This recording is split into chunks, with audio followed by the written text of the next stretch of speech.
اعوذ باللہ من الشیطان الرجیم بسم اللہ الرحمن الرحیم۔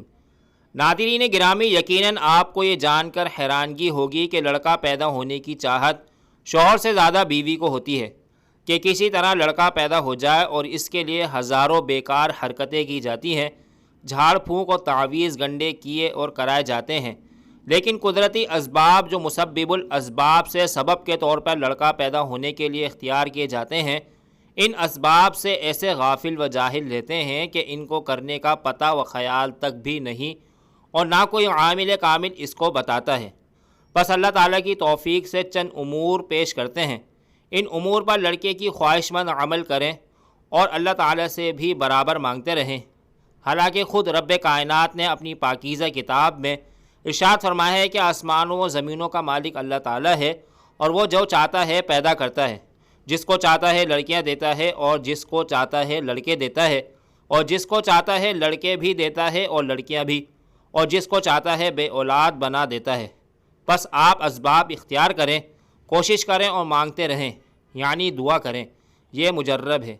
ایک بات یاد رکھیں کہ مرد و عورت کا بغلگیر ہونا جو نفس کی لذت کے لیے ہوتا ہے، عام طور پر امید کے خلاف نتیجہ نکلتا ہے۔ اگر یہی عمل نہایت غور و شعور اور وقفے کے بعد اختیار کیا جائے تو اولاد والدین کی منشا کے مطابق قادر مطلق کی توفیق و نوازش سے پیدا ہوتی ہے۔ اس کے کچھ قواعد لکھے جاتے ہیں جن کی پابندی اختیار کرنے سے لذت حاصل ہونے میں بھی فرق نہیں آئے گا، اور امید ہے کہ آپ کی امید بھی پوری ہوگی۔ ان اسباب کو اختیار کریں، انشاءاللہ آپ کی مرادیں برآں ہوں گی۔ جیسا کہ ہم نے اوپر بتایا ہے کہ سبب اختیار کرنا انسان کا کام ہے اور نتیجہ اللہ کے ہاتھ میں ہے۔ انہی سببوں میں سے ایک سبب یہ ہے کہ مہینے میں ایک خاص وقت ایسا بھی آتا ہے جس کا عورتوں کو ضرور خیال رکھنا چاہیے۔ وہ وقت عورتوں کے لیے ایسا ہے جیسے جانوروں میں اس کی ماداؤں میں حرارت کا زمانہ ہوتا ہے۔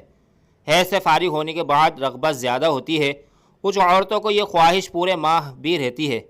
ایسی عورتوں کو اولاد نرینہ کا حمل جلد ٹھہر جاتا ہے۔ عورتوں کی یہ خواہش حیض کے بعد فوری طور پر رہتی ہے، پھر ایک ہفتے کے بعد اس کا اثر نہیں رہتا۔ حیض سے فارغ ہونے کے بعد جس قدر جلدی حمل ٹھہرے گا، اسی قدر قوی امید ہے کہ لڑکا پیدا ہوگا، اور اگر زیادہ تاخیر سے حمل ٹھہرے گا تو مؤنث یعنی لڑکی پیدا ہونے کا امکان زیادہ ہوتا ہے۔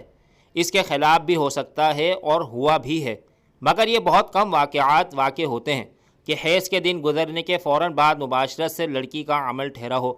غرض اس سلسلے میں عورتوں کی مختلف حالتیں ہیں۔ تمام تفصیل کے لکھنے کا مطلب یہ ہے کہ ہر وہ عورت جو لڑکوں کی ماں بننا چاہتی ہے، اس کو چاہیے کہ 1-2 مہینے اپنے مزاج کی کیفیت و حالت کا غور سے خیال کرے اور جانے کہ حیض کے دنوں کے بعد کس وقت قدرتی خواہش کا غلبہ زیادہ ہوتا ہے۔ بس اس وقت کا دھیان میں رکھ کر عمل کریں، انشاءاللہ لڑکا پیدا ہوگا۔ مزید اسلامی اور معلوماتی ویڈیوز حاصل کرنے کے لیے ہمارے چینل کو ضرور سبسکرائب کریں۔ شکریہ۔